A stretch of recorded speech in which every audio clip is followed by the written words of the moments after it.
نحمدہ ونصلی علی رسولہ الکریم اما بعد بسم اللہ الرحمن الرحیم اللہم صلی علی محمد وعلی آل محمد کما صلیت علی ابراہیم وعلی آل ابراہیم انکا حمید مجید اللہم بارک علی محمد وعلی آل محمد کما بارکت علی ابراہیم وعلی آل ابراہیم انکا حمید مجید۔ ناظرین کرام السلام علیکم ورحمۃ اللہ وبرکاتہ۔ بیان سیرت سیریز میں خوش آمدید کہتے ہیں آپ کو۔ آپ کے علم ہے کہ نبی اکرم صلی اللہ علیہ وسلم کی حیات طیبہ کا ایک مطالعہ آپ کی خدمت میں پیش کیا جا رہا ہے، اور قدم بقدم نبی اکرم صلی اللہ علیہ وسلم کی سیرت مطہرہ کا ہم نے مطالعہ کیا۔ گزشتہ پروگرام میں غزوہ حنین کا تذکرہ ہوا سن 8 ہجری کے حوالے سے، اور پھر غزوہ تبوک کا بیان ہوا سن 9 ہجری کے حوالے سے۔ آج انشاءاللہ ہم اپنے مطالعے کو مزید آگے بڑھائیں گے اور سن 9 ہجری ہی کے حوالے سے کچھ باتیں آپ کے سامنے رکھیں گے۔ آج ہمارا بیان سیرت کا جو مرکزی موضوع ہے، غزوات پر ایک نظر اور دعوت کی کامیابی کے اثرات، یعنی نبی اکرم صلی اللہ علیہ وسلم کے حیات طیبہ میں جو مختلف غزوات پیش آئے، ان کے کیا اثرات تھے، ان میں کیا اسٹریٹجی تھی، کیا مقاصد تھے، کیا یونیک ان کے فیچرز تھے، اس پر انشاءاللہ کلام ہوگا۔ اور جو عظیم دعوت توحید آپ صلی اللہ علیہ وسلم نے پیش فرمائی، اس کا خوبصورت اور حسین نتیجہ ہمارے سامنے کس طور پر آیا ہے، اس پر انشاءاللہ آج کی نشست میں کلام کیا جائے گا۔ 9 ہجری کے بعض اہم واقعات اور حج 9 ہجری۔ سن 9 ہجری کا حج صدیق اکبر رضی اللہ تعالیٰ عنہ کی زیر امارت ادا ہوا، اور جو مشہور حج ہے نبی اکرم صلی اللہ علیہ وسلم کا حجۃ الوداع کا خطبہ بھی معروف ہے، وہ سن 10 ہجری میں معاملہ اس کا ہوا ہے۔ تو آج ہم کلام کر رہے ہیں 9 ہجری کے اہم واقعات کے حوالے سے، اور سن 9 ہجری کے حج کا کچھ تذکرہ آپ کے سامنے رکھیں گے انشاءاللہ۔ حج سن 9 ہجری، زیر امارت حضرت ابوبکر صدیق رضی اللہ تعالیٰ عنہ، انہیں نبی اکرم علیہ السلام نے امیر حج بنا کر بھیجا۔ یہ اور ایسے کئی اشارے ہیں جن سے پتہ چلتا ہے کہ نبی اکرم صلی اللہ علیہ وسلم کے وصال کے بعد امت کو سنبھالنے والے کون ہوں گے؟ حضرت ابوبکر صدیق رضی اللہ تعالیٰ عنہ، جن کو امیر حج بنا کر نبی اکرم صلی اللہ علیہ وسلم نے روانہ فرمایا۔ سورۃ التوبہ کی آیات کا نزول آج ابتدا میں قرآن اور صاحب قرآن کے ذیل میں صلی اللہ علیہ وسلم یہ آیات پیش کی گئی، دوبارہ پڑھ دیتے ہیں آپ کے سامنے۔ براءۃ من اللہ ورسولہ الی الذین عاہدتم من المشرکین فسیحوا فی الارض اربعۃ اشہر واعلموا انکم غیر معجز اللہ وان اللہ مخزی الکافرین۔ ترجمہ: اے اہل اسلام، اب اللہ اور اس کے رسول کی طرف سے مشرکوں سے جن سے تم نے عہد کر رکھا تھا بیزاری اور جنگ کی تیاری ہے، تو مشرکوں تم زمین میں 4 مہینے چل پھر لو، اور جان رکھو کہ تم اللہ کو عاجز نہ کر سکو گے، اور یہ بھی کہ اللہ کافروں کو رسوا کرنے والا ہے۔ کئی آیات آئیں، یہاں 2 آیات کا ترجمہ آپ کے سامنے رکھا گیا۔ پھر کیا ہوا، بات کو آگے بڑھاتے ہیں۔ حضرت علی رضی اللہ تعالی عنہ کی مکہ روانگی اور اعلان عام۔ آئیے سمجھتے ہیں کچھ اس نقطے کو۔ اس حکم کے آ جانے کے بعد رسول اللہ صلی اللہ علیہ وسلم نے حضرت علی رضی اللہ تعالیٰ عنہ ابی طالب کو روانہ فرمایا تاکہ وہ آپ صلی اللہ علیہ وسلم کی جانب سے اس کا اعلان کر دیں۔ ایسا اس لیے کرنا پڑا کہ خون اور مال کے عہد و پیمان کے سلسلے میں عرب کا یہی دستور تھا کہ آدمی یا تو خود اعلان کرے یا خاندان کے کسی فرد سے اعلان کرائے۔ خاندان سے باہر کے کسی آدمی کا کیا ہوا اعلان تسلیم نہیں کیا جاتا تھا۔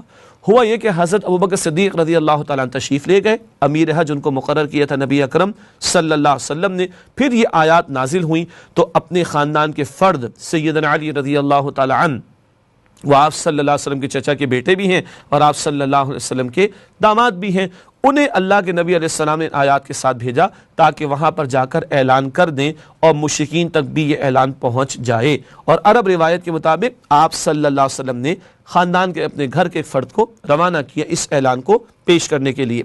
یہاں چند باتیں نوٹ کر لیجئے گا۔ جب سیدنا علی رضی اللہ تعالیٰ عنہ پہنچے صدیق اکبر رضی اللہ تعالیٰ عنہ کے پاس، تو صدیق اکبر رضی اللہ تعالیٰ عنہ نے ایک سوال کیا سب سے پہلے سلام کے بعد، امیر او مأمور، بھئی تم امیر بنا کر بھیجے گئے ہو یا مأمور ہو، یعنی امیر کے حکم کے تابع ہونے والا مأمور؟ عرض کی میں مأمور بنا کر بھیجا گیا ہوں۔ یہ کیا بات ہے؟ امیر و مأمور، امت کا ایک امیر ہونا چاہیے۔ آج اگر ہم بات کریں ریاست کی سطح پر تو امت کا خلیفہ ہونا چاہیے، بلکہ پوری امت کی سطح پر ہونا چاہیے۔ یہ ڈیبیٹ اپنی جگہ اہم تر ہے، لیکن امیر کا تصور اور امیر کے مأمور ہوں گے، ڈسپلن، امیر کی بات سننا ماننا، ڈسپلن تبھی آتا ہے کسی اجتماعیت کے اندر۔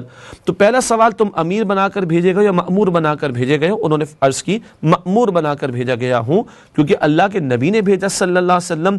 تو صدیق اکبر رضی اللہ تعالیٰ عنہ چاہ کہ پوزیشن کلیئر ہو جائے، پھر انہوں نے یہ بات بیان کی اور نبی علیہ السلام کے بحاف پر اعلان کیا۔ یہ بھی اعلان شامل تھے۔ یہ حج تو ہو گیا، آئندہ حج میں مشرکین عرب نہیں آئیں گے، خانہ کعبہ کا برہنہ طواف نہیں کیا جائے گا، مشرکین کے لیے 4 مہینے کی مہلت ہے۔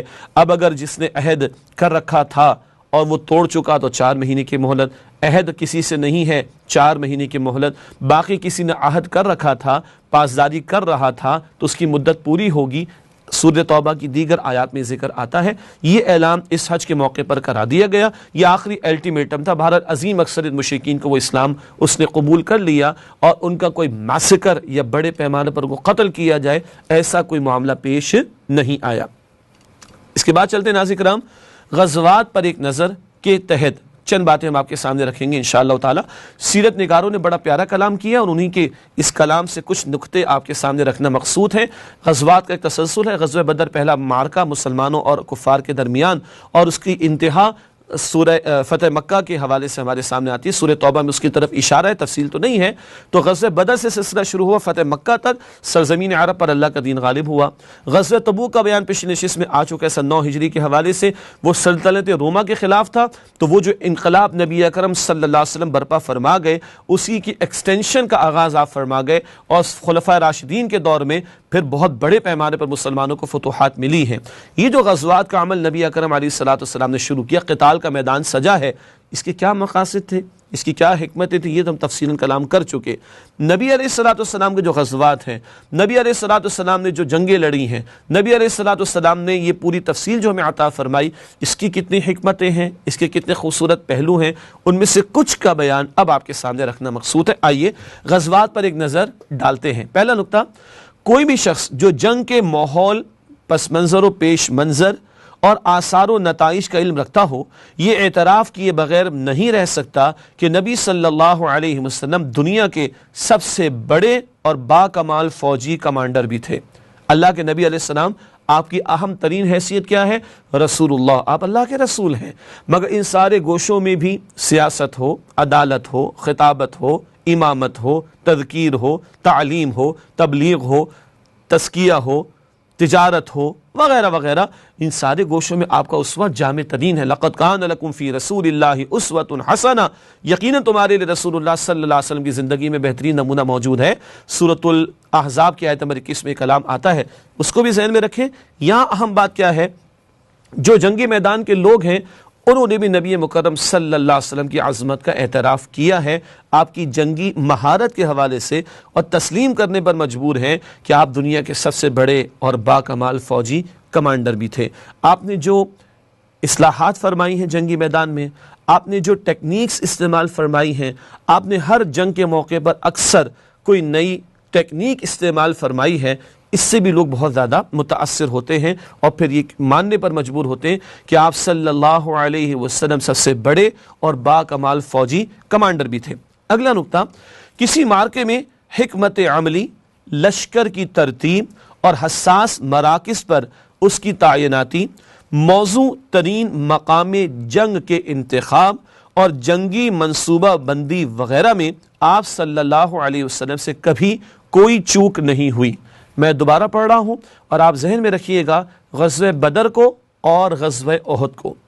کسی معرکے میں حکمت عملی، لشکر کی ترتیب اور حساس مراکز پر اس کی تعیناتی، موزوں ترین مقام جنگ کے انتخاب اور جنگی منصوبہ بندی وغیرہ میں آپ صلی اللہ علیہ وسلم سے کبھی کوئی چوک نہیں ہوئی۔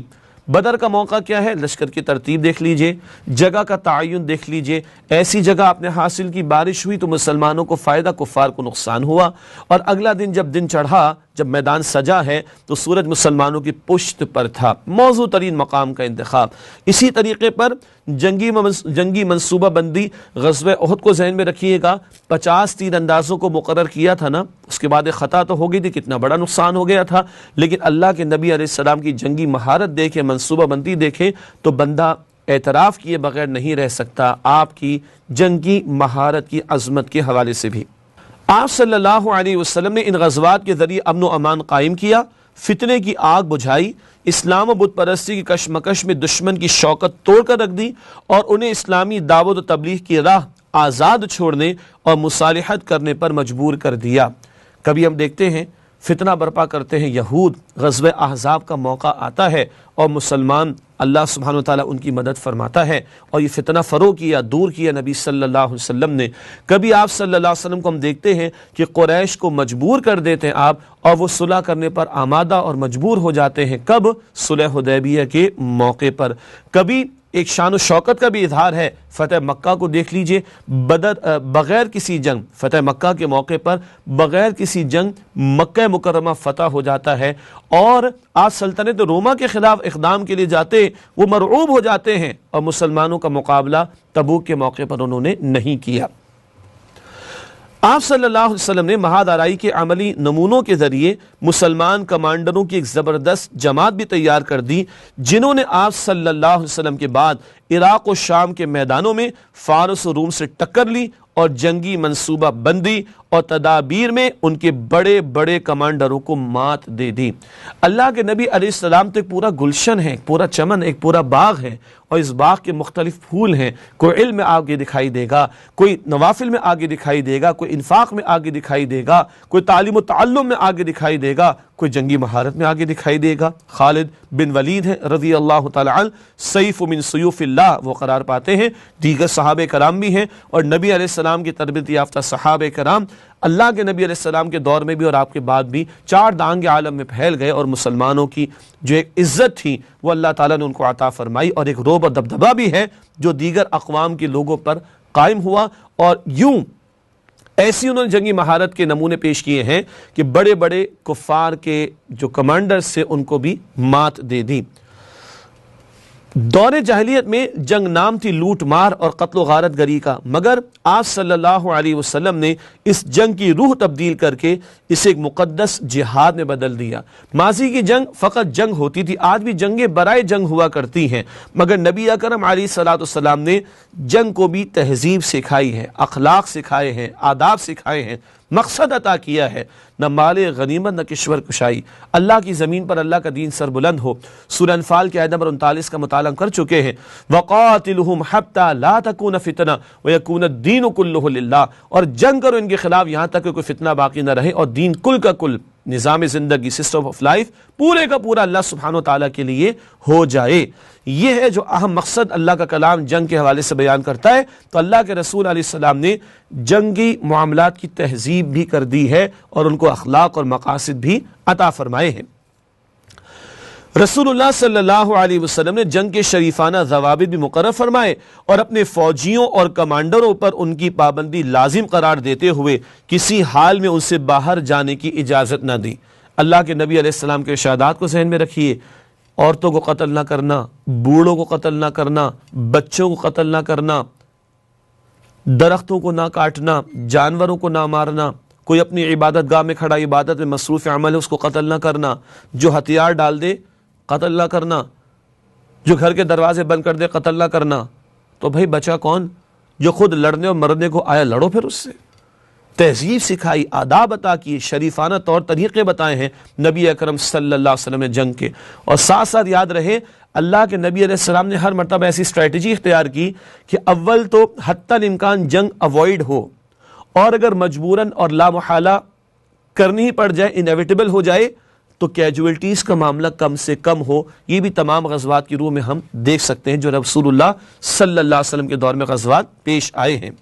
تو ناظرین کرام، یہ چند بیانات میں نے آپ کے سامنے رکھے، بلکہ چند نکات آپ کے سامنے رکھے غزوات کے حوالے سے جو دور نبوی صلی اللہ علیہ وسلم میں پیش آئے، ان کی حکمت اور مقاصد بھی ہمارے سامنے آئے۔ آئیے سن 9 ہجری ہی کے چند اور واقعات کے حوالے سے ایک اہم واقعے پر، بلکہ ایک تسلسل واقعات کا اس پر کلام کرے، اور وہ ہے وفود، مبلغین اور دیگر عمال کی آمد۔ عمال عامل کی جمع، ذمہ داروں کی آمد کا معاملہ۔ سن 9 ہجری کو عام الوفود کہا جاتا ہے۔ اب واقف ہے کہ عام عربی میں سال کو کہتے ہیں، عام الفیل ہاتھی والوں کا جو واقعہ جس سال پیش آیا اس سال کا بیان، عام الحزن جس سال حضرت خدیجہ رضی اللہ تعالی عنہا کا انتقال ہوا، ابو طالب کا انتقال ہوا، اس سال کو عام الحزن کہا جاتا ہے۔ یہ ہے سن 9 ہجری عام الوفود۔ بہت سارے وفود، ڈیلیگیشنز مختلف قبائل سے، علاقوں سے، سمتوں سے اللہ کے نبی کریم صلی اللہ علیہ وسلم کی خدمت میں حاضر ہوئے، اس لیے اس سال کو عام الوفود کہا جاتا ہے۔ بٹ نیچرل بات واضح ہے، مسلمانوں کو غلبہ عطا ہو گیا، دین غالب ہو گیا، مسلمانوں کی شان اور شوکت واضح ہو گئی، اور اب اس ابھرتی ہوئی طاقت سے لوگ مرعوب ہیں اور اس کے زیر سایہ آنا چاہتے ہیں۔ چنانچہ وفود، مبلغین اور دیگر عمال کی آمد، 70 سے زائد وفود کی آمد جو بکثرت مختلف مواقع پر آئے، مگر سب سے زیادہ سن 9 ہجری میں ان وفود کی آمد ہوئی ہے۔ وفود کی پے در پے آمد سے اندازہ ہوتا ہے کہ اس وقت اسلامی دعوت کو کس قدر فروغ اور قبول عام حاصل ہو چکا تھا۔ اس وقت یہ مقصود تو نہیں ہے کہ ان وفود کی تفصیلات آپ کی خدمت میں پیش کی جائیں، چند افراد بھی آئیں، بڑا ڈیلیگیشن بھی آیا، کن مقاصد کے تحت وہ آگے عرض کریں گے، مگر ان تمام قبائل کی تفصیلات یا وفود کی تفصیلات تو بیان نہیں کی جا سکتی، لیکن یہ اہم ترین نکتہ تھا کہ ان کی بکثرت آمد سے اندازہ کیا جا سکتا ہے کہ اسلامی دعوت کو کس قدر فروغ اور قبول عام حاصل ہو چکا تھا۔ یہ بھی اندازہ ہوتا ہے کہ اہل عرب ریاست مدینہ کو کتنی قدر اور تعظیم کی نگاہ سے دیکھتے تھے، حتیٰ کہ اس کے سامنے سپر انداز ہونے کے سوا کوئی چارہ کار نہیں سمجھتے تھے۔ اللہ تعالیٰ نے جو غلبہ عطا فرمایا اور نبی اکرم صلی اللہ علیہ وسلم کا انقلابی مشن پائے تکمیل کو پہنچا، لیظہرہ علی الدین کلی، سورہ صف آیت نمبر 9 کے مطابق کہ آپ صلی اللہ علیہ وسلم کل نظام زندگی پر اللہ کے دین کو غالب کر دیں، تو یہ جو ریاست مدینہ آپ نے قائم فرمائی، جس کا اثر رسول کیا تھا؟ حاکمیت اللہ کے لیے اور اطاعت اللہ کی اور اس کے رسول صلی اللہ علیہ وسلم کی۔ اب اس ریاست مدینہ سے پورا عرب وہ مرعوب ہو چکا ہے، اور اب وہ سب کے سب اس کو تعظیم کی نگاہ سے دیکھتے ہیں، اور اس کے سامنے اب جھک جانا اور اس کی بالادستی کو قبول کر لینا، اس کے سوا ان عربوں کے پاس سب کچھ چارہ کار نہ رہا۔ ایک اور اہم نکتہ، وفود کی آمد کے مقاصد کیا تھے؟ کیا آبجیکٹو سے، کیا مقاصد تھے جن کے لیے وفود اللہ کے نبی صلی اللہ علیہ وسلم کے پاس آیا کرتے تھے؟ ان چند مقاصد کا ذکر کرتے ہیں۔ نمبر 1، قیدیوں کو چھڑانے کے لیے مختلف مقامات پر غزوات ہوئے ہیں، سرایا ہوئے۔ غزوہ وہ مہم جس میں نبی اکرم صلی اللہ علیہ وسلم خود امیر بن کر تشریف لے جاتے، اور سرایا، سریہ کی جمع، وہ ایکسپیڈیشن یا مہم جس میں اللہ کے نبی صلی اللہ علیہ وسلم کسی صحابی کو امیر بنا کر بھیجا کرتے تھے۔ تو بہت سارے مواقع پر قیدی ہاتھ آ جاتے تھے، تو کچھ وفود اس لیے بھی آئے کہ ان کے علاقے یا ان کے قبائل یا ان کی قوم کے جو افراد قید کر لیے گئے ان کو چھڑایا جا سکے۔ اسی طرح امان طلب کرنے کے لیے ایک بالادست قوت سامنے آ چکی ہے، جیسے آج کل کہتے ہیں نا سپر پاور، بڑے بڑے ممالک بھی چاہتے ہیں کہ ان سے بنا کر رکھیں تاکہ ان ممالک کے بادشاہوں، حکمرانوں یا بالادست طبقات کے جو مفادات ہیں وہ محفوظ رہ سکے۔ تو بہرحال امان طلب کرنے کے لیے بھی وفود آ رہے تھے نبی کریم صلی اللہ علیہ وسلم کے پاس۔ پھر مناظرے کے لیے کچھ لوگ ڈائلاگ کے لیے بھی آئے ہیں۔ ایک مشہور واقعہ ہوا، نجران کا ایک وفد، نجران کا ایک ڈیلیگیشن آیا ہے سن 9 ہجری میں، عیسائیوں کا وفد تھا، بڑا وفد تھا، زیادہ لوگ اس میں تھے، اور ان کا لارڈ پادری چیف پریس بھی شامل تھا، ان کا سیاسی قائد بھی شامل تھا، دیگر لوگ بھی شامل تھے۔ یہ لوگ مناظرہ کرنے کو آئے تھے، نصارہ تھے، عیسائی تھے۔ اللہ کے نبی علیہ السلام کا ان سے ڈائلاگ ہوا، تفصیلی مکالمہ ہوا، اور اس پر تبصرہ بہت تفصیل سے سورہ آل عمران میں عطا ہوا۔ سورہ آل عمران کے 6 رکوع نمبر 13 سے لے کے رکوع نمبر 18 تک انہی نصارہ کے حوالے سے کلام کے بیان پر مشتمل ہے۔ تو یہ بھی مناظرے کے لیے آیا تھا نجران کے علاقے کا ایک وفد نصارہ کا نبی صلی اللہ علیہ وسلم کے پاس۔ اسلامی لشکر کی واپسی کے لیے کچھ لوگ یہ لے کر آئے ہیں کہ بھائی اسلامی لشکر آپ نے روانہ کر رکھے ہیں یا ہمارے خلاف برسر پیکار ہیں، خدا را ان کو روک دیجئے، واپس بلا دیجئے تاکہ ہم چین سکون سے رہ سکیں۔ مراد کیا ہے؟ چین سکون سے رہ سکیں۔ ہم آپ کی بالادستی قبول کرتے ہیں، آپ کی مانیں گے، آپ کو بڑا مان لیں گے، مگر آپ یہ افواج وہاں سے ہٹا لیجئے۔ اس سے اندازہ ہوتا ہے کہ بالادست قوت جب میسر آئی نبی اکرم صلی اللہ علیہ وآلہ وسلم کو، تو کہاں کہاں تک آپ صلی اللہ علیہ وآلہ وسلم نے افواج کو بھیجا بھی ہے، صحابہ کرام کو مہمات کے لیے، ایکسپیڈیشنز کے لیے بھیجا بھی ہے۔ جزیہ دینے پر آمادگی کے لیے یہ جو بالادست قوت ہوتی ہے، تو پھر باقی لوگ جو کمزور ہوتے، مرعوب ہوتے ہیں، تو کچھ وہ لوگ تھے جو غیر مسلم ہی رہنا چاہتے تھے، اسلام قبول نہیں کرنا چاہتے تھے۔ ٹھیک ہے، اسلام کی بالادستی، اسلامی ریاست کی بالادستی قبول کر لو اور جزیہ دینے کو تیار ہو جاؤ۔ جزیہ پر پہلے بھی ایک مرتبہ کلام ہو چکا ہے، جزیہ کوئی معاذ اللہ گالی تھوڑا ہی ہے، جیسے کہ بعض لوگ بڑے نیگیٹو انداز اس کو پریزنٹ کرتے ہیں، پیش کرتے ہیں۔ جزیہ کیا ہے؟ غیر مسلم اسلامی حکومت کی بالادستی کو قبول کرے اور کچھ ٹیکسز دے تاکہ اس کی جان مال، عزت، آبرو کو اسلامی حکومت جو ہے وہ محفوظ رکھ سکے اور اس کو پروٹیکشن دے سکے. تو ایسے بھی وفود آئے کہ جنہوں نے جزیہ دینے پر آمادگی ظاہر کی ہے. پھر اسلامی تعلیمات جاننے کے لیے نیا دین تو قائم ہو گیا, دین تو پرانا ہے, آدم علیہ السلام سے اسلام چلا آ رہا ہے, لیکن نئی حکومت قائم ہوئی ہے. اب وہ اس وقت کی سپر پاور ہے, لوگ اس سے مرعوب ہیں, لوگ جاننا چاہتے ہیں کہ ان کے عقائد کیا ہے, ان کے نظریات کیا ہے, ان کی تعلیم کیا ہے, یہ کون سا آج کی زبان میں یہ کون سا ازم آ گیا ہے, یہ کون سا سسٹم آ گیا ہے. تو لوگ سیکھنے کے لیے, سمجھنے کے لیے بھی آئے ہیں نبی اکرم صلی اللہ علیہ وسلم کی خدمت میں. اور ایک اور اہم ترین مقصد تھا اسلام قبول کرنے کے لیے. قبائل کے قبائل چلے آتے تھے, پورے کا پورا قبیلہ مسلمان ہو جاتا تھا, یا قبیلے کا سردار اور ذمہ دار آگے ان کا قبول کرنا, پورا قبیلہ پیچھے اسلام قبول کر لیا کرتا تھا. یہ کب ہوا ہے؟ ہاں جی, صرف دعوت دینے سے نہیں ہوا ہے. دعوت کے ساتھ اللہ کے نبی علیہ السلام نے انقلابی جد و جہد بھی برپا فرمائی, تلوار بھی اٹھائی, اور ظالم و جابروں کا ہاتھ بھی توڑا ہے, ان کے سرداروں کو قتل بھی کیا گیا ہے. تب جا کے قرآن کہتا ہے جال حق و زحق الباطل ان الباطل کان زہوقا, حق آگے اور باطل مٹ گیا, بے شک باطل ہے ہی مٹنے کے لیے. اب اللہ کا دین غالب ہوا. وَرَأَيْتَ النَّاسَ يَدْخُلُونَ فِي دِينِ اللَّهِ أَفْوَاجًا, اور تم دیکھو گے لوگ جوق در جوق اللہ سبحانہ وتعالیٰ کے دین میں داخل ہو رہے ہیں. نتیجہ کیا نکلا اس کا حاصل؟ بدوؤں میں اسلام کی قبولیت. عرب تو صحرا نشی تھے, چند مقامات وہ معروف شہر بھی ہیں, مگر ایک بہت بڑا علاقہ وہ تو صحرا ہے, اور صحرا میں بدو اور بادیہ نشی رہنے والے ہیں. ان تک بھی جب یہ بالادست قوت کے اثرات پہنچے ہیں, انہوں نے بھی آ کر اسلام قبول کیا.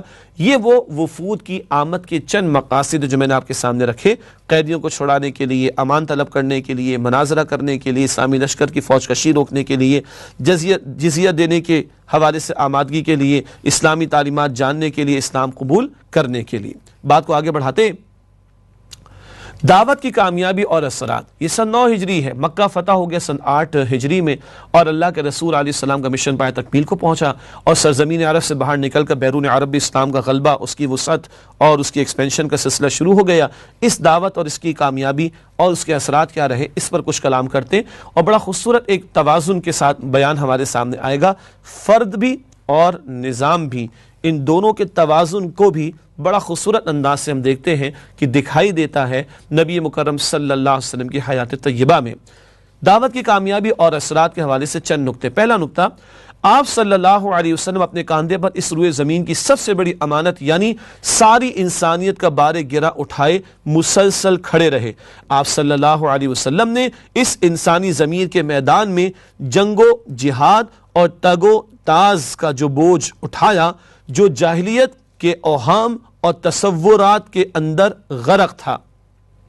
انسانی ضمیر کے میدان میں محنت, اندر کی تبدیلی بنیاد ہے, پھر باہر کی کوئی تبدیلی کا معاملہ آتا ہے. آج ہم بھی تبدیلی کی بات کرنا چاہتے ہیں.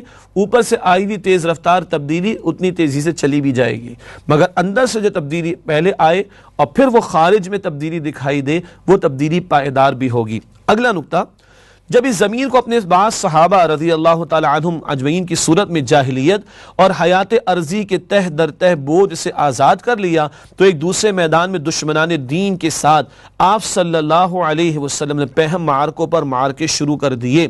صحابہ کی وہ جماعت جن کا تزکیہ نبی اکرم صلی اللہ علیہ وسلم نے فرمایا, جن کی تربیت نبی کریم صلی اللہ علیہ وسلم نے فرمائی, ان کے دلوں میں قرآن کا نور اتارا, آخرت کی فکر پیدا کی, اللہ ہی کو محبوب اور مقصود بنا دیا. یہ اندر جو ضمیر کا ایک عدالت کا معاملہ اور وہاں ایک کشاکش جاری رہتی ہے, جب یہاں ایک تبدیلی آئی اور یہ تبدیل شدہ افراد کی ایک منظم جماعت بنی, تو پھر اللہ کے نبی علیہ السلام نے اس جماعت کو باطل سے ٹکرایا ہے. اللہ اکبر. پھر ان تمام کارروائیوں کے دوران ابھی پہلا معرکہ یعنی ضمیر کا معرکہ ختم نہیں ہوا تھا, کیونکہ یہ دائمی معرکہ ہے, اس میں شیطان سے مقابلہ ہے, اور وہ انسانی ضمیر کی گہرائیوں میں گھس کر اپنی سرگرمیاں جاری رکھتا ہے.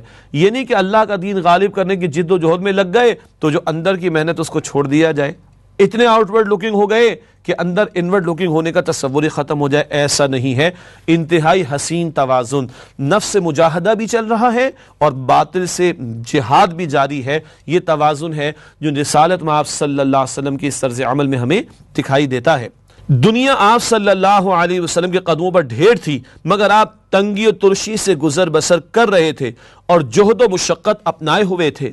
مسلسل اور کڑی محنت سے سابقہ تھا, مگر ان سب پر آپ صلی اللہ علیہ وسلم نے صبر جمیل اختیار کر رکھا تھا. اختیاری فقر ہے جو رسول اللہ علیہ السلام نے اختیار کیا. پیٹ پر پتھر بھی باندھ کے دکھا دیے, 2 مہینے گھر میں چولہا نہ جلا وہ بھی دکھا دیا.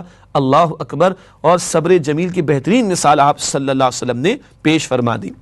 آپ صلی اللہ علیہ وآلہ وسلم رات میں قیام فرماتے اور اپنے رب کی عبادت کرتے تھے, اس کے قرآن کی ٹھہر ٹھہر کر قرات کرتے تھے اور ساری دنیا سے کٹ کر اس کی طرف متوجہ ہو جاتے تھے. یہ اندرونی جو ایک محنت ہے تعلق مع اللہ کے حوالے سے, وہ جو سورہ مزمل میں آتا ہے وَتَبَتَّلْ إِلَيْهِ تَبْتِيلًا, اور ہر ایک سے کٹ کر اللہ کی طرف متوجہ ہو جائیے. اس طرح آپ صلی اللہ علیہ وسلم نے مسلسل اور پیہم معرکہ آرائی میں 20 برس گزار دیے, اور اس دوران آپ کو کوئی ایک معاملہ دوسرے معاملے سے غافل نہ کر سکا.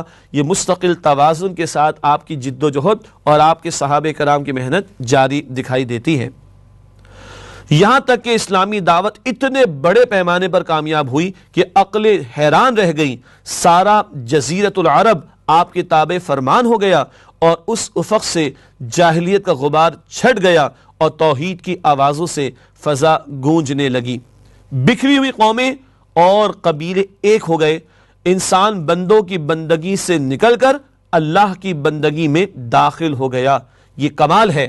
بندے اللہ کے بندے بھی بنے اور بندے بندوں کی غلامی سے نکل کر خالق حقیقی کی غلامی میں آ گئے. یہ توازن اور کمال ہے محمد مصطفیٰ کریم صلی اللہ علیہ وآلہ وسلم کا. غرض اس دعوت کی بدولت عربی وحدت, انسانی وحدت اور اجتماعی عدل وجود میں آ گیا. نوع انسانی کو دنیاوی مسائل اور اخروی معاملات میں سعادت کی راہ مل گئی. وہ جو ربنا آتنا فی الدنیا حسنہ وفی الآخرۃ حسنہ کہ ہم توازن کی بات کرتے ہیں وہ بھی میسر آ گیا, اور افراد انسانی کو وہ عالمگیر بنیاد ایمان اور کلمے کی دولت کی میسر آ گئی جس پر ایک اجتماعی عدل پر مبنی نظام بھی قائم ہوا, اور ایک یونیورسل امت, ایک عالمگیر امت نبی اکرم صلی اللہ علیہ وسلم کی وہ ترتیب پا گئی. اور ایک حسین امتزاج, افراد کی بھی تبدیلی ہوئی, اللہ والے بن گئے, اور نظام کی بھی تبدیلی ہوئی, اللہ کا حکم غالب آ گیا, کیونکہ حکم کا اختیار اللہ کے لیے ہے. اِنِ الْحُکْمُ إِلَّا لِلَّهِ, قرآن کہتا ہے حکم کا اختیار فقط اللہ سبحانہ وتعالی ہی کے لیے ہے. ان تبدیلیوں کی بدولت جزیرۃ العرب نے ایک ایسی بابرکت اٹھان کا مشاہدہ کیا جس کی نظیر انسانی وجود کے کسی دور میں نہیں دیکھی گئی. اور مسلمان تو محبت رکھتا ہے نبی اکرم علیہ السلام سے, غیر بھی تسلیم کرنے پر مجبور ہے. تاریخ انسانی کا عظیم ترین انقلاب, مائیکل ایچ ہارٹ کہتا ہے گریٹ 100 اپنی کتاب میں, تاریخ انسانی کا عظیم ترین انقلاب جو خالص انسانی سطح پر بھی اور مذہبی سطح پر بھی بیک وقت کامل دکھائی دیتا ہے, وہ صرف وہ انقلاب ہے جو محمد مصطفیٰ کریم صلی اللہ علیہ وآلہ وسلم نے برپا فرمایا. استاد محترم ڈاکٹر اسرار احمد صاحب فرماتے تھے رحمۃ اللہ علیہ, زمین بدل گئی, آسمان بدل گیا, دن بدل گیا, رات بدل گئی, عقائد بدل گئے, عبادات بدل گئی, رسومات بدل گئیں, گھر بدل گئے, معاشرت, معیشت, سیاست, عدالت, ریاست, سب کچھ بدل گیا, فرد بدل گیا, پورا نظام بدل گیا, کل کائنات بدل گئی. اس سے بڑھ کر کوئی مثال دی نہیں جا سکتی, اور ایسی مثال اب کبھی نہ پیش کی جا سکی ہے نہ آئندہ کبھی پیش کی جا سکے گی صلی اللہ علیہ وآلہ وسلم. ناظرین کرام, الحمدللہ مطالعہ سیرت کے ذیل میں آج ہم نے سن 9 ہجری کے چند اہم واقعات پر کلام کیا ہے. حدیث رسول صلی اللہ علیہ وآلہ وسلم پیش خدمت ہے. جس حدیث کا ذکر کیا جا رہا ہے سن 9 ہجری ہی کا واقعہ ہے. نبی اکرم صلی اللہ علیہ وسلم نے حضرت معاذ رضی اللہ تعالی عنہ اور حضرت ابو موسیٰ اشعری رضی اللہ تعالی عنہ کو یمن کی طرف روانہ کرتے ہوئے یہ نصیحت فرمائی. ہمارے وہ ساتھی جو عربی گرامر سے واقف ہیں, تثنیہ کے صیغے یہاں پر آ رہے ہیں جو 2 کے لیے ڈوئل پلورل کے طور پر عربی میں استعمال ہوتے ہیں.